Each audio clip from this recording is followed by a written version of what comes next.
हाय, कैसे हैं? आज फिर एक नए वीडियो में आपका स्वागत है और एक नए टॉपिक में।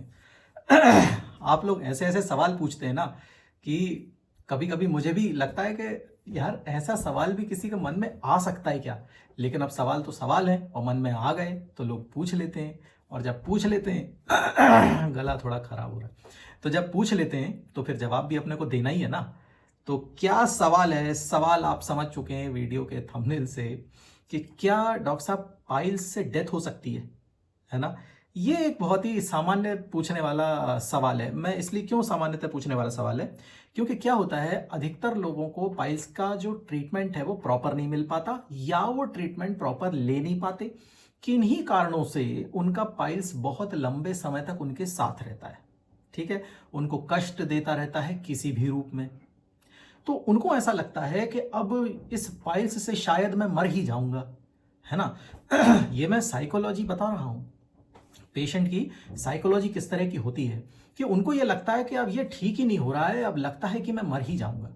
तो ऐसा तब लगने लगता है जब प्रॉपरली उसका ट्रीटमेंट ना मिल पा रहा हो, प्रॉपरली डायग्नोस नहीं हो पा रहा हो, प्रॉपरली परहेज एक्चुअली में उस पेशेंट को किस तरह के परहेज की जरूरत है वो उसके लिए क्या कहना चाहिए, कस्टमाइज नहीं हो पा रहा हो। देखो, इन जनरल जो है पाइल्स के जो सभी तरह के परहेज होते हैं, जो सामान्य लोगों को जैसे मालूम होता है कि मिर्च मसाला मत खाओ, ज़्यादा चाइनीज़ फूड मत खाओ, नॉन वेज मत खाओ, सूखा खाना नहीं खाओ, इस तरह का है ना। ये बहुत ही एक नॉर्मल सा परहेज है। और किसी को भी यदि आप डिस्कस करेंगे कि पाइल्स के बारे में तो परहेज क्या बोलेंगे, तो वो इसी तरह का परहेज लोग सामान्य तौर पे बोलते हैं। तो अब ये बहुत ही कॉमन परहेज है। अब होता यह है कि आमतौर पे कॉमन जो परहेज होता है वो हर किसी की बॉडी पे अप्लाई कभी कभी नहीं भी होता है ना। तो जब इस तरह का परहेज सही से अप्लाई नहीं होता, कॉमन परहेज काम करता है, ये बात सही है, लेकिन क्या होता है कभी कभी पेशेंट को कस्टमाइज परहेज की जरूरत होती है। ये कैसे पता चलता है कि जब हम पेशेंट से मिलते हैं, बात करते हैं, तो हमें ये मालूम चलता है कि नहीं पेशेंट का जो बॉडी बिल्ड कैसा है, उसका नेचर कैसा है, उसकी लाइकिंग या डिसलाइकिंग्स किस तरह की हैं, वो किस तरह की चीज़ों को पसंद करता है। और सबसे आखिरी बात यह है कि पर्टिकुलर पेशेंट को क्या चीज सूट करती है और क्या चीज सूट नहीं करती है। कई बार ऐसा होता है कि जो अच्छा परहेज है, जो अच्छा खाना है, जिसको सभी लोग खाने के लिए बोलते हैं, कुछ लोगों को उस खाने से प्रॉब्लम होती है ना। तो जब आप परहेज वाला खाना किसी को बोल बोल के खिलाते हैं तो वो परहेज वाला खाना खाते हैं, और क्योंकि उनकी बॉडी उस डाइट को सूट नहीं कर रही है, उनको नहीं मैच हो रहा है, तो वो भी उनको डिस्टर्ब करता है ना। तो ये तो खैर चलो सब्जेक्ट से हटके कोई बात ही हो गई। मैं तो बोलना शुरू करता हूं तो मैं बोलता ही जाता हूं, फिर मैं टॉपिक पे मतलब रह नहीं पाता ना। तो खैर टॉपिक हमारा ये है। हाँ, तो मैं समझाने यही चाह रहा था कि इस तरह से पेशेंट बहुत लंबे समय तक पाइल्स के से परेशान रहते हैं, तो उनको ऐसा लगने लगता है मन में कि अरे यार मैं तो अब लगता है कि पाइल्स से मर ही जाऊंगा। तो ऐसे प्रश्न फिर हमारे पास आते हैं, फिर मेरे से लोग पूछने लगते हैं क्या डॉक्टर साहब, यूट्यूब पे इस तरह से कि डॉक्टर साहब क्या पाइल्स से डेथ हो सकती, क्या मैं कभी ठीक नहीं हो सकता, क्या मैं मर जाऊंगा, ऐसे ही पाइल्स से मुझे खून आता है। इस तरह के लोग सवाल पूछते हैं, फोन पे भी पूछते हैं, यूट्यूब के कमेंट भी होते हैं, फेसबुक के कमेंट भी होते हैं, फिजिकली भी मुझसे पूछते हैं। कभी मैं इधर उधर किसी को जान पहचान में मिल जाता हूँ, कहीं कहीं पार्टी में गया, कहीं घूमने गया, लोग मिल जाते हैं, तो सवाल है तो पूछ लेते हैं, है ना। मेरे पेशेंट जो है पाइल्स वाले वो तो खैर सब ठीक ठाक हो जाते हैं, कोई समस्या नहीं है उसमें, उनको तो मैं समझा देता हूँ और उनके हिसाब से उनको परहेज बताता हूँ तो ठीक ठाक रहते हैं। लेकिन इन जनरल जो कि नहीं है, तो कभी कभी ऐसे सवाल मेरे पास आते हैं। तो ये तो हुआ सवाल के पीछे की कहानी कि इस सवाल को सिलेक्ट क्यों किया और इस पर वीडियो क्यों बना रहा हूँ। तो इस तरह से लोग परेशान हो जाते हैं तो सवाल उठ जाता है। तो देखो क्या होता है कि अब इसको यदि मुझे समझाना हो, है ना, कि पाइल्स से डेथ हो सकती है क्या, तो इसके लिए आपको पाइल्स के कॉम्प्लिकेशंस को समझना पड़ेगा, है ना, कि पाइल्स कितने तरह से कॉम्प्लिकेट हो सकता है। क्योंकि कभी भी हम यदि लाइफ थ्रेटनिंग चीज के लिए यदि हम अप्रोच कर रहे हैं, यदि हमें समझना है उसको, तो किसी भी चीज को खराब होना जरूरी है ना। तो वो कितने तरह से कॉम्प्लिकेट हो सकती है, कॉम्प्लिकेशन होने के बाद उसमें क्या सीवियरिटी हो सकती है, और उस सीवियरिटी को हम फिर लाइफ थ्रेटनिंग रीजन से कंपेयर करेंगे, तब हम इस डिसीजन पे पहुंचेंगे कि हाँ ये चीज लाइफ थ्रेटनिंग है या नहीं है, या इससे मौत हो सकती है या नहीं हो सकती है। तो सबसे पहले पाइल्स के कॉम्प्लिकेशंस के बारे में हम बात करेंगे। तो जो पहला पाइल्स का कॉम्प्लिकेशन है, जो कि बहुत सामान्य है, सभी लोग फील करते हैं, कि ब्लीडिंग होना। ठीक है, खूब ब्लीडिंग हुई, खूब ब्लीडिंग हुई, खूब ब्लीडिंग हुई। तो क्या डॉक्टर साहब ब्लीडिंग इतनी होती तो क्या हम मर सकते हैं? नहीं, हेमोरॉइड का जो पाइल्स की जो ब्लीडिंग होती है उससे डेथ नहीं होती है, वो लाइफ थ्रेटनिंग नहीं होता है। एक तो वो बहुत लॉन्ग टर्म होता है और इतना ब्लड उसमें से नहीं आता है कि आपकी डेथ हो जाए, उससे सीवियर एनीमिया हो सकता है ना। सीवियर एनीमिया होने के बाद एनीमिया के जो साइड इफेक्ट्स हो सकते हैं या उसके जो कॉम्प्लिकेशन हो सकते हैं लॉन्ग टर्म में, उसके कारण किसी थर्ड चीज की वजह से कोई कॉम्प्लिकेशन हो जाए और वो लाइफ थ्रेटनिंग एज तक पहुंच जाए तो एक अलग बात है, लेकिन वो बहुत दूर की कौड़ी है। ठीक है, सीधे सीधे पाइल्स से अगर ब्लीडिंग हो रही है तो वो लाइफ थ्रेटनिंग नहीं होता है। ठीक है, ब्लीडिंग हो रही है कोई बात नहीं, ब्लीडिंग होती है बात सही है। कभी ब्लीडिंग में चक्कर आ सकते हैं, ये बात सही है कि कभी कहते को खून देख के चक्कर आ जाता है, कई बार ब्लीडिंग होती तो चक्कर आ जाता है, तो चक्कर आ सकता है, आप सीवियरली एनेमिक हो सकते हैं, लेकिन डेथ की पॉसिबिलिटीज बहुत दूर की कौड़ी है। मतलब क्या, कितना दूर की कौड़ी है, 1000 में से एक कि पाइल्स की ब्लीडिंग से कोई मर जाए अचानक से इस टाइप का। उसके लिए बहुत बड़ी इंजरी होना जरूरी है, मतलब ऐसी इंजरी जो कि पूरा पूरा मोशन का रास्ता इंजर्ड कर दे, जो पूरा रेक्टम उधर परफोरेट कर दे और इंटेस्टाइन तक काफी बड़ा वुंड बने। मतलब वो तो एक्सीडेंटल केस की बात कर रहा हूं मैं, वो तो होता ही नहीं है, हम तो यहां पाइल्स की बात कर रहे हैं। तो पाइल्स से होने वाली ब्लीडिंग से कोई डेथ नहीं होती है ना। तो एक कॉम्प्लिकेशन आप समझ गए। दूसरा कॉम्प्लिकेशन क्या है, दूसरा कॉम्प्लिकेशन ये है कि पाइल्स में थ्रोम्बोसिस हो जाता है ना, अंदर ब्लड क्लॉट जम जाता है उसमें। ठीक है, जैसे हेमोरॉइड होता है ना, जैसे पाइल्स हो जाता है, पाइल्स के अंदर क्या खून की नसें होती हैं, तो कभी कभी वो थ्रोम्बोज्ड हो जाती हैं, है ना, उनमें खून की गुठली बन जाती है, थक्का जम जाता है ना। तो वो भी कोई लाइफ थ्रेटनिंग कॉम्प्लिकेशन नहीं है। कभी कभी वो डाइल्यूट भी हो जाता है और कभी कभी उसे वो अपने आप फूट भी जाता है, फूट के बाहर निकल जाता है और उसके बाद वो वुंड जो है वो थोड़े बहुत क्रीम व्रीम लगाने से, मेडिकेशन से वो ठीक ठाक हो जाता है। और बहुत ज़्यादा उसमें कॉम्प्लिकेशन यदि हुआ तो कभी कभी उसमें एक छोटा सा सर्जिकल प्रोसीजर करते हैं और उसके बाद उस ब्लड क्लॉट को बाहर निकाल देते हैं और नॉर्मल ड्रेसिंग होती है और जो मेडिकेशन वगैरह मैं देता हूँ उससे वो फिर सब ठीक ठाक हो जाते हैं, है ना। तो मैक्सिमम कॉम्प्लिकेशन बस उसमें इतना ही होता है कि अगर वहां पे कोई ब्लड क्लॉट हो गया है तो इतनी ही बात है। अब यदि इसको डेथ के दृष्टिकोण से यदि हम देखेंगे, है ना, तो अब डेथ के दृष्टिकोण से आप कैसे देखोगे कि थ्रोम्बोज पाइल मास होता है पेनफुल। ठीक है, तो अब यदि उस दिशा में मैं सोचना चाहूं तो मैं कैसे दिमाग लगाऊंगा कि देखो क्या होता है कि पेन बहुत ज्यादा होता है ना तो बॉडी मूवमेंट नहीं करती है। ठीक है, बॉडी मूवमेंट नहीं करती, आप बैठे रहते हो बैठे रहते हो बैठे रहते हो बैठे रहते हो। ठीक है, बैठे बैठे बैठे बैठे आप चलते फिरते नहीं हो, लेटे रहते हो, तो ब्लड सर्कुलेशन बॉडी में कम होता है।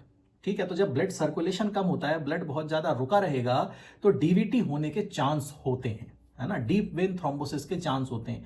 मतलब जो गहरी नसें होती हैं, खून की वेन्स होती हैं, उनमें थ्रोम्बोसिस होना शुरू होता है। पर ये बहुत ही ज्यादा दूर की बात बता रहा हूं मैं अभी भी, आप जबरदस्ती बोल रहे हो तो ही मैं सोच रहा हूं। ठीक है, तो भी मैंने अभी इसको सोचा ही है जबरदस्ती कि मान लो अगर ऐसा हो तो क्या हो, है ना। बाकी ऐसा कुछ नहीं होता है। ठीक है, ऐसा बिल्कुल कुछ नहीं होता है, कोई थ्रोम्बोसिस है तो उसको काट निकाल देते हैं, बस उतना पर्याप्त, उससे उससे ज्यादा उसमें कुछ नहीं होता। ठीक है, तो ये दूसरे कॉम्प्लिकेशन से भी कोई प्रॉब्लम नहीं है। तीसरा कॉम्प्लिकेशन मैं आपको बताऊं, तीसरा कॉम्प्लिकेशन क्या होता है, तीसरा कॉम्प्लिकेशन होता है स्ट्रेंगुलेटेड हेमोरॉइड हो जाए। अब स्ट्रेंगुलेटेड हेमोरॉइड किसे कहते हैं, स्ट्रेंगुलेटेड एक्चुअली क्या होता है, ऐसा हेमोरॉइड जो कि डेड हो गया हो, है ना, उसमें उसकी ब्लड सप्लाई बंद हो गई हो। कैसे हो जाती है ब्लड सप्लाई बंद, थोड़ा आपको इसे समझना पड़ेगा। ये हमेशा इंटरनल हेमोरॉइड में आपको देखने मिलेगा, एक्सटर्नल में नहीं मिलेगा स्ट्रेंगुलेटेड हेमोरॉइड, आपको इंटरनल हेमोरॉइड्स में ही हमेशा स्ट्रेंगुलेटेड हेमोरॉइड मिलेगा। अब कुछ लोगों के लिए शब्द नया होगा स्ट्रेंगुलेटेड हेमोरॉइड, और नॉर्मल हेमोरॉइड, थ्रोम्बोज्ड हेमोरॉइड और स्ट्रेंगुलेटेड हेमोरॉइड को पहचानना थोड़ा सा टिपिकल है। अगर अनुभव नहीं है तो हेमोरॉइड और स्ट्रेंगुलेटेड हेमोरॉइड को तो आप पहचान लोगे, लेकिन कभी कभी थ्रोम्बोज्ड हेमोरॉइड और स्ट्रेंगुलेटेड हेमोरॉइड को भी पहचानना थोड़ा कठिन हो जाता है ना, तो इसलिए आप उसे नहीं समझ सकते। लेकिन मैं आपको यहाँ पे, क्योंकि हम कॉम्प्लिकेशन की बात कर रहे हैं, क्योंकि हम लाइफ थ्रेटनिंग चीज के बारे में खोजने का प्रयास कर रहे हैं, तो इसलिए मैं आपको यहाँ पे इस चीज के बारे में बता रहा हूँ कि स्ट्रेंगुलेटेड हेमोरॉइड क्या होता है कि जब इंटरनल हेमोरॉइड जो है वो अपने आखिरी डिग्री पे होता है, 4th ग्रेड का मान लो अगर हेमोरॉइड आपको हुआ है 4th स्टेज का, जो कि हमेशा बाहर ही लटकता रहता है ना, वो बाहर लटकता रहता है। तो क्या होता है कि बहुत ज्यादा दिन बाहर रहने से, है ना, बहुत ज्यादा दिन जब वो बाहर रहता है तो मोशन का रास्ता जो है वो क्लोज होना उसका काम है, वो क्लोज रहता है।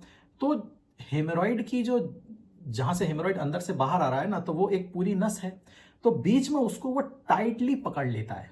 ठीक है, अब ये कोई अचानक एक ही दिन में होने वाला काम नहीं है। अब ये लॉन्ग टर्म है, मतलब 6 महीने, 8 महीने, साल, 1.5 साल, 2 साल, मतलब ऐसे वाले केस जो कि मतलब इलाज करा ही नहीं रहे हैं, जिनको उस चीज़ से कोई मतलब ही नहीं है, तो वो बाहर ही लटका हुआ है, लटका हुआ है बाहर, उसमें एयर भी लग रही है, हवा भी लग रही है, कभी खून भी आ रहा है, कभी कुछ सूजन आ गई उसमें, है ना, उसके बाद मोशन के रास्ते के बाहर ही है, स्किन अंदर ही है, बार बार उसमें रगड़ पड़ रही है, तो वहाँ की ब्लड सप्लाई जो है ना वो रुक जाती है ना, क्योंकि मोशन का रास्ते का काम है हमेशा उसको क्लोज रखने का। तो जब आप मोशन करते हैं तब तो वो खुलता है, लेकिन उसके बाद वो बंद रहता है। तो धीरे धीरे क्या होता है, ज्यादा प्रेशर पड़ने की वजह से प्रॉपर ब्लड सप्लाई उस हेमोरॉइड तक पहुंच नहीं पाती। तो होता क्या है, जब खून वहां नहीं जाता तो स्किन डेड होने लगती है, वो टिश्यू जो है वहां का डेड होने लगता है, और उसके बाद वो लगभग डेड ही हो जाता है, मतलब फिर ब्लूइश होता है, फिर ब्लैक हो जाता है, और उसके बाद फिर वो मतलब डेड होने लगता है। उसके बाद फिर उसमें कॉम्प्लिकेशन शुरू होते हैं, है ना, फिर उसमें इन्फेक्शन हो जाए मान लो, तो अगर उसमें इन्फेक्शन हो जाएगा तो इन्फेक्शन होने के बाद क्या होगा, इन्फेक्शन होने के बाद सेप्टिसीमिया है। इन्फेक्शन हो गया, सेप्टिसीमिया हो जाएगा, क्योंकि उसके बाद उसमें पस पड़ेगा, है ना, वो खराब होगा, सड़ेगा वो, उसके बाद उसमें सेप्टिसीमिया होगा, और सेप्टिसीमिया सेप्टिसीमिया कह रहा हूँ, उसके बाद उसमें इन्फेक्शन होगा, सॉरी मैं सेप्टिसीमिया शब्द मेरे दिमाग में कहाँ से, हाँ, तो उसके बाद उसमें इन्फेक्शन शुरू होगा, तो सेप्सिस बनेगा, है ना, उसमें इन्फेक्शन हो जाएगा, पस पड़ेगा, और वो पस कभी कभी बॉडी में फैल सकता है। ये बात मैं फिस्चुला में भी कई बार मैंने बात करी है, और कई तरह के केसेस में मैं हमेशा कॉम्प्लिकेशंस की बात करता हूँ, जिसमें मैंने अभी एक वीडियो बनाया था जिसमें मैंने उसकी बात करी थी, क्या नाम है आपके, बोन में इन्फेक्शन की, तो उसमें भी मैंने शायद सेप्टिसीमिया का जिक्र मैंने शायद किया, ऐसा मुझे शायद याद आ रहा है, या नहीं भी किया हो तो मैं यहाँ बता दे रहा हूँ, पूरी बॉडी में इन्फेक्शन फैलने को सेप्टिसीमिया बोलते हैं, है ना। तो ये जो कॉम्प्लिकेशन होता है, इसके बाद फिर आपकी जो लाइफ थ्रेटनिंग चीज है ना, फिर वो आ जाती है। तो यहाँ पे हेमोरॉइड खुद नहीं है, लेकिन उसके कॉम्प्लिकेशन की वजह से कोई तीसरी चीज हुई है, और उसके कॉम्प्लिकेशन की वजह से वो लाइफ थ्रेटनिंग हो गया है। डायरेक्टली हेमोरॉइड कभी भी लाइफ थ्रेटनिंग नहीं होता है, वो कभी भी जीवन को खतरा नहीं करता है। ऐसा नहीं होता है कि उनको पाइल्स था तो उनकी मौत जल्दी हो गई, ऐसा लोग बोलते हैं भाई, ऐसा बोलते हैं कि उसको पाइल्स था वो जल्दी मर गया। अरे मरने का वजह कई होती हैं, मतलब शरीर में ऐसी बहुत सारी चीजें हैं जिससे जो कि डेथ तक जा सकती हैं। हेमोरॉइड इटसेल्फ खुद डेथ की तरफ नहीं ले जाता ना, इतना अगर उसके कॉम्प्लिकेशन में कोई तीसरी चीज हो जाए, उससे कोई चौथी चीज हो जाए, कोई ऑर्गन फेलियर हो जाए, वो अलग चीज है ना, तो उसका संबंध सीधे हेमोरॉइड से नहीं होगा ना, अलग चीज है वो, और ऐसा होना 1000 में एक है, बहुत रेयर केस है, बहुत ही कम, है ना। तो इस वीडियो में आप समझ गए मैं आपको क्या समझाना चाह रहा था, मैं आपको यही समझाना चाह रहा था कि पाइल्स खुद में लाइफ थ्रेटनिंग नहीं होता है, और उसके जो मैंने 3-4 आपको कॉम्प्लिकेशन बताए, यही बात है कि या तो वो ब्लीडिंग होगी तो उसमें भी नहीं हो सकता है, या तो थ्रोम्बोसिस होगा तो उसमें भी नहीं हो सकता है, और चौथी चीज मैंने क्या बताई, स्ट्रेंगुलेटेड, तो तीसरी चीज स्ट्रेंगुलेटेड में भी नहीं होता, इन चीजों में वो नहीं होता है ना। इन्फेक्शन होगा तो भी लोकली रहता है, इन्फेक्शन नहीं जाता इतने दूर तक, वो तो बहुत ही दूर की कौड़ी वाली बात है, जबरदस्ती सोचने वाली बात है, तो जबरदस्ती अननेसेसरी अपने को ज़्यादा नहीं सोचना है ना। तो होपफुली आपको मैं जो समझाना चाह रहा हूँ आप तक बात पहुँच गई होगी, आपको समझ में आ गया होगा कि मैं आपको क्या कहना चाह रहा हूँ, है ना। तो चलो मिलते हैं अगले वीडियो में, अगले किसी टॉपिक पे, कोई खास चीज़, कोई खास प्रश्न होगा, कोई केस होगा, कुछ मैं बताऊंगा आपको, तब तक के लिए टाटा।